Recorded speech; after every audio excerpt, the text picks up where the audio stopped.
او ومر رزقناہ، اور ایک بندہ وہ ہے جس کو میں نے بہت رزق دیا، منا رزقا حسنا، بہترین قسم کا رزق اس کو ملا، فہو ینفق منہ، پھر وہ خرچ کرتا ہے، سرا، اور فرمایا یا وہ جو ہے علانیہ طور جو چھپا کے کرتا ہے، وہ جہرا، یا اعلانیہ کرتا ہے۔ اب یہ ایک بندہ جو غلام ہے، جو محتاج ہے، غریب ہے، بدحال ہے، اور ایک مالدار ہے، بتاؤ اللہ فرماتے ہیں یہ دو بندے آپ کے سامنے ہیں، ایک خرچ کرنے والا اور ایک خود محتاج ہے، تو کیا حل یستوون، یہ برابر ہو سکتے ہیں؟ الحمدللہ، تو اللہ کا شکر ادا کرو نا۔ اللہ کہہ رہا ہے ہمیں کہ آپ کو میں نے ہاتھ پاؤں سلامت دیے، آپ کو میں نے آزادی دی، آپ غلام نہیں ہیں، آپ کسی کے یہ الگ بات ہے کہ ہماری حکومتیں غلام بن چکی ہیں یورپ امریکہ کی، لیکن اللہ نے ہمیں آزاد پیدا کیا اور اللہ نے آزاد بنایا ہے، یہ مملکت آزاد دی ہے اللہ نے ہمیں، تو اللہ نے کہا پھر کیا کرنا چاہیے؟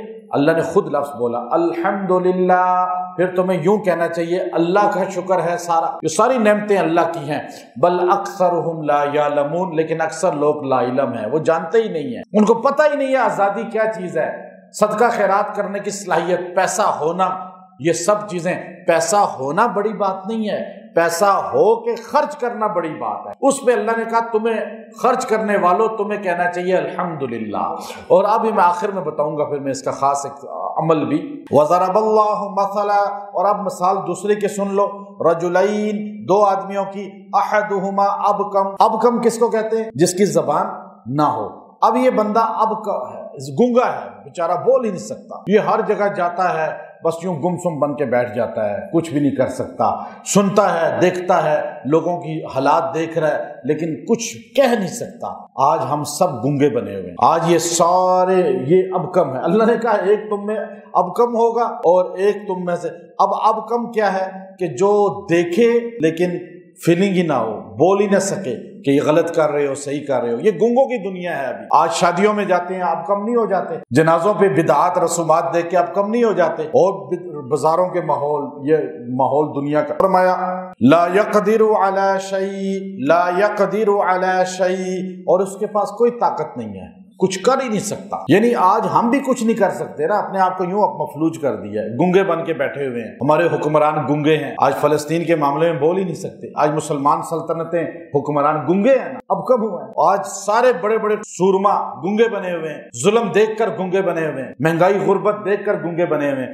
فرمایا وَهُوَ قَلٌّ عَلَى مَوْلَاهُ، اور وہ سارے کے سارے جو ہے آج ان کی حالت کیا ہے کہ گنگے بن کے بیٹھے ہوئے ہیں، اور ایک بندہ وہ، اب اس شخص کو دیکھو جو بالکل آزاد ہے اور وہ ہر جگہ جاتا ہے اور تبلیغ کرتا ہے، لوگوں کو سمجھاتا ہے، جہاد کرتا ہے، واز کرتا ہے، خرچ کرتا ہے، اینما یوجہ لا یأتی بخیر، لیکن جہاں بھی جاتا ہے خیر ہی خیر بڑھتا پھرتا ہے، اور بولتا بھی خیر ہے، کرتا بھی خیر ہے، سمجھاتا بھی سب کو ہے، اپنی طرف سے توانائی بھی خرچ کرتا ہے۔ اب یہ بندہ اور گنگا بندہ، اللہ فرماتے ہیں حل یستوی ہوا، کیا یہ برابر ہو سکتے ہیں؟ اللہ کہتا ہے کبھی برابر نہیں ہو سکتے۔ آج تم کو کہ ہم گنگے بن کے بیٹھ جائیں اور عبادت کریں، نماز پڑھے خالی، اور ایک بندہ جو ہے جہاد کرے، تبلیغ کرے، قربانی دے، اور ایک بندہ وہاں فلسطین میں لڑ رہا ہے اور ایک یہ مسجد میں بیٹھا ہوا ذکر کر رہا ہے، تو کیا حل یستوی ہوا یہ برابر ہو سکتے ہیں؟ نہیں نہیں نہیں۔ وَمَن يَعْمُرْ بِالْعَدْلِ، کیا تمہیں انصاف کی تبلیغ نہیں ہے؟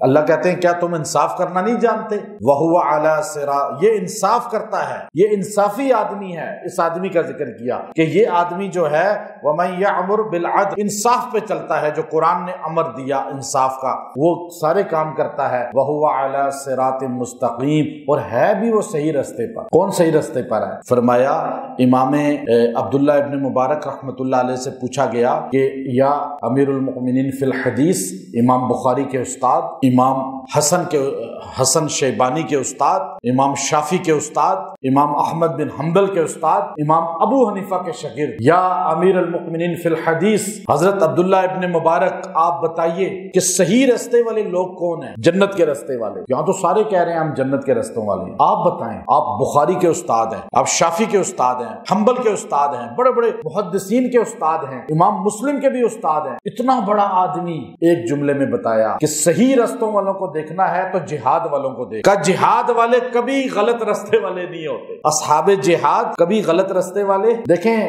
نذرانے لینا اور وصول کرنا چندے اور ادھر ادھر یوں لو بیٹھ کر لوگوں کو بس یہاں بیٹھ کے باتیں سنانا, یہ تو آسان چیز ہے نا. یہ تو بدعات رسومات ہو سکتی ہیں, دکھلاوا ہو سکتا ہے, لیکن جان ہتھیلی پہ لے کے لڑنے والا کبھی بدعات میں نہیں پڑتا. وہ ہمیشہ حق والے ہوتے ہیں, اور قیامت کی صبح تک اگر آپ نے حق والے دیکھنے ہیں تو وہ اصحاب جہاد ہی ہوں گے. یاد رکھیے گا میری بات. اور آج ہمیں فخر ہے کہ ہمارا ان سے تعلق ہے, اس قافلے کے ساتھ جس کو اللہ نے اہل حق بنایا, کہ آج امریکہ کے ساتھ ٹکر لینے والے, آج دنیا کی بڑی بڑی طاقتوں سے ٹکر لینے والے, روس کو سر نگوں کرنے والے, برٹش حکومت کو سر نگوں کرنے والے, امریکہ کو سر نگوں کرنے والے, یہ سارے کے سارے اللہ کے فضل سے وہی ہیں جن کو اللہ رب العزت نے حق والا بنایا.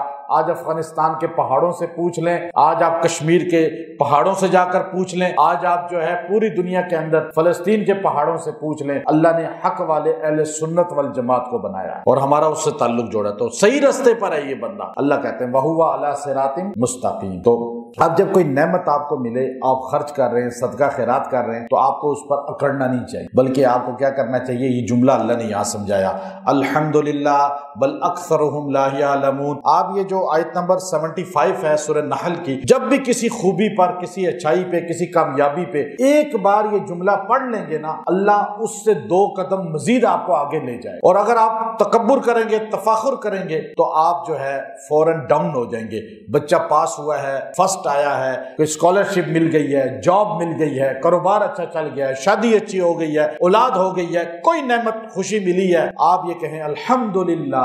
تمام تعریفیں کس کے لیے ہیں؟ اللہ کے لیے. بل اکثرہم لا یعلمون, لیکن اکثر لوگ نہیں جانتے یہ بات. یہ بات آپ ان سارے لوگوں کو شامل کر دیں گے جو غافلین ہیں. انشاءاللہ اس سے نعمت اور دوبالا ہو جائے گی. وآخر دعوانا ان الحمدللہ رب العالمین.